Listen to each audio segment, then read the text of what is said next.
ნაცი ხართ თუ კოცი. გაარკვიეთ ეს 2 წუთში ჩემს მიერ მომზადებული მარტივი ტესტის დახმარებით. თუ თქვენ ფიქრობთ, რომ ამ ქმედებისათვის ადამიანი იმსახურებს 7 წლამდე პატიმრობას, ხოლო ამისათვის არაფერს, მაშინ გილოცავთ. თქვენ კოცი ხართ. თუ თქვენ ფიქრობთ, რომ მურუსიძე ყოველთვის კორუმპირებული და უღირსი მოსამართლე იყო, ანუ ნაცების და კოცების დროსაც, მაშინ თქვენ სამწუხაროდ ნაცი ხართ. თუ თქვენ ფიქრობთ, რომ მომიტინგეების დაჭერა, დარბევა, წამება მიუღებელია იმ შემთხვევაშიც კი, თუ რეჟიმი ამ ადამიანებს რუსეთის მართულებად თუ აგენტებად თვლის, მაგრამ სავსებით მისაღებად მიგაჩნია, თუ იმავე რეჟიმი მომიტინგეებს დასავლეთის აგენტებად მიიჩნევს და არა რუსეთის, მაშინ გილოცავთ თქვენ კოცი ხართ.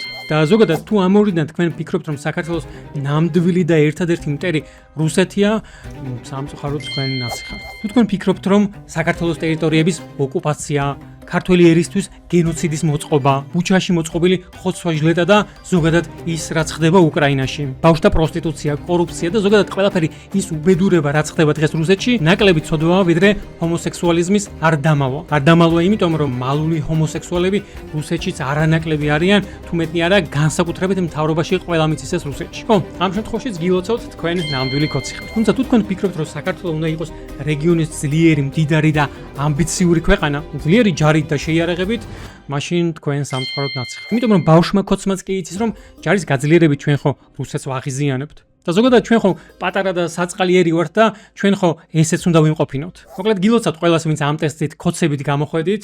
დღეს ნამდვილად თქვენი დროა, ასე რომ იგრიალეთ, სანამ ამის დრო ჯერ კიდევ გაქვთ.